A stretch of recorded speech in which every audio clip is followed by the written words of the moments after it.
Good afternoon. I am Malens, and I come from the richest country in the world. It is located in the richest continent in the world, in the west of the richest continent. My country is called Sierra Leone. On the surface, we are blessed with infinite beauty and abundance of flora and fauna, producing the most exquisite harvest of coffee, cocoa, fruits, vegetables, and caoutchouc.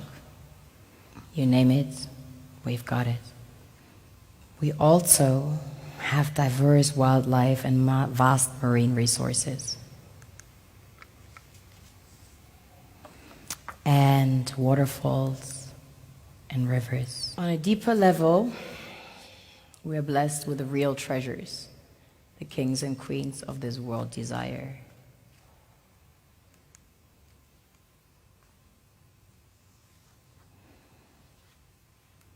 This was the largest alluvial diamond ever found.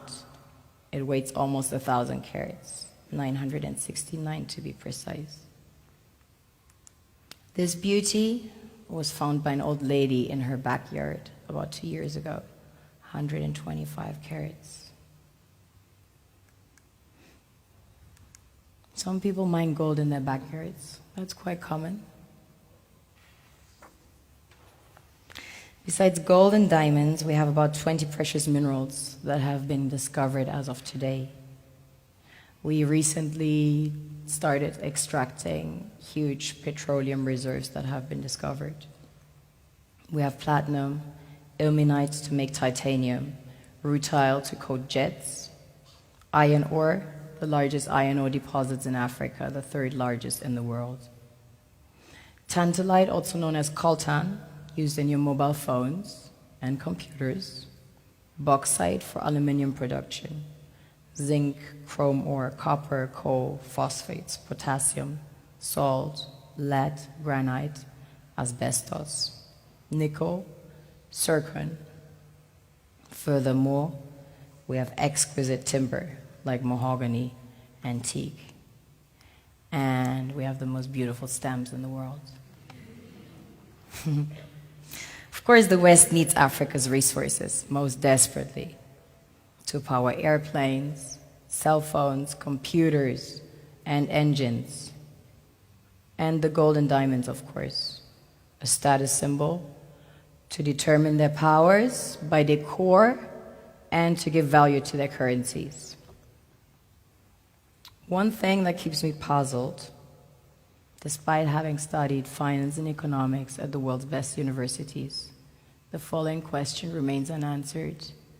Why is it that 5,000 units of our currency is worth 1 unit of your currency, where we are the ones with the actual gold reserves? It's quite evident that the aid is in fact not coming from the West to Africa, but from Africa to the Western world. The Western world depends on Africa in every possible way, since alternative resources are scarce out here. So how does the West ensure that the free aid keeps coming? By systematically destabilizing the wealthiest African nations and their systems, and all that backed by huge PR campaigns, leaving the entire world under the impression that Africa is poor and dying and merely surviving on the mercy of the West. Well done, Oxfam, UNICEF, Red Cross, Life Aid, and all the other organizations that continuously run multi-million-dollar advertisement campaigns depicting charity porn to sustain that image of Africa globally. Ad campaigns paid for by innocent people under the impression to help with their donations.